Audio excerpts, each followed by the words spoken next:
সমাজের জন্য মিলন কেন্দ্র এবং নিরাপদ স্থল করলাম।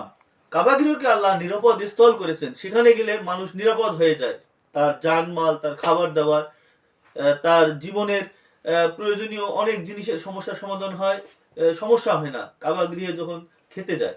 তো আমাদের যে মসজিদ, এই মসজিদ তো আসলে নিরাপদ স্থল হওয়ার কথা। আসলে দেখি আমাদের এই মসজিদ নিরাপদ স্থল কি না। তো নিরাপত্তা যেখানে, সেখানেই ওই জায়গাটা নিরাপদ স্থল হয়।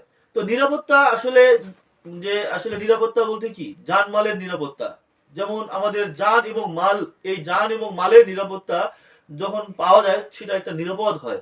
তো এই মসজিদ কি আমাদের এই জান এবং মালের নিরাপত্তা দিতে পারছে? বা আমরা যে সমাজে বসবাস করি, আমরা যে নিরাপদে থাকবো, সেখানকার যে ব্যবস্থাপনা মসজিদ থেকে কি আসলে আমাদের জীবনের যে উপকরণগুলো আছে, জান এবং মাল, এইসব কি আসলে আমরা মসজিদ থেকে নিরাপত্তা পেয়েছি? এই ব্যবস্থা কি আছে?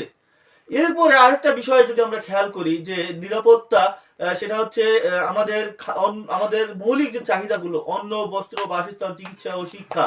তো অন্ন, বস্ত্র, বাসস্থান, চিকিৎসা ও শিক্ষা, এই জিনিসগুলো যদি আমরা পাই, তাহলে আমাদের তো একটা জীবনের নিরাপত্তা আসে। তো এই যে মসজিদ থেকে নিরাপত্তা, যে আমাদের মৌলিক যে বিষয়গুলো, এই বিষয়গুলোর কি নিরাপত্তা আমরা মসজিদ থেকে পেয়েছি? আরেকটা বিষয়, সেটা হচ্ছে মসজিদে যে নিরাপত্তা, আমি আমার জীবনের চলার পথে আমি আমাকে যে নিরাপদ রাখবো, নিরাপদটা কিরকম, সেটা হচ্ছে শয়তানের কুমন্ত্রণা। শয়তানের কুমন্ত্রণা বা নিজের যে নফসের যে কুমন্ত্রণা, এই কুমন্ত্রণা থেকে নিরাপদ থাকার জন্য যে ব্যবস্থা, হিদায়া পাওয়া, মসজিদ থেকে আমি হিদায়া পাবো, মসজিদ থেকে আমি আমার জীবনের চলার যে গতি, আমাকে নিজেকে পরিশুদ্ধ করার যে বিষয়, পবিত্র করার যে বিষয়গুলো, সেসব যে একটা ব্যবস্থা থাকবে, সেটাকে আমি পেয়েছি।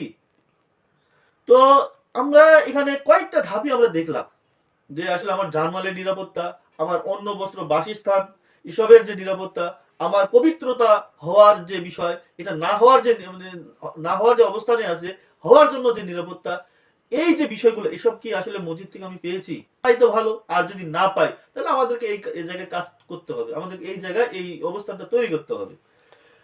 এবং বললাম, মাকামি ইব্রাহিমকে সালাতের স্থান হিসেবে গ্রহণ করো। তো এই মসজিদ আমাদের সালাতের স্থান। তো সালাত, নিবিড় সংযোগ, আষ্টে পৃষ্ঠে লেগে থাকা, একটি সংযোগের যে স্থান, যে সংযোগের যে একটা মাধ্যম, এইটাকে সালাতের স্থান হিসেবে গ্রহণ করো। তার মানে কি, আমাদেরকে গ্রহণ করতে হবে, আমাদেরকে নিবিড় সংযোগের মধ্যে থাকতে হবে।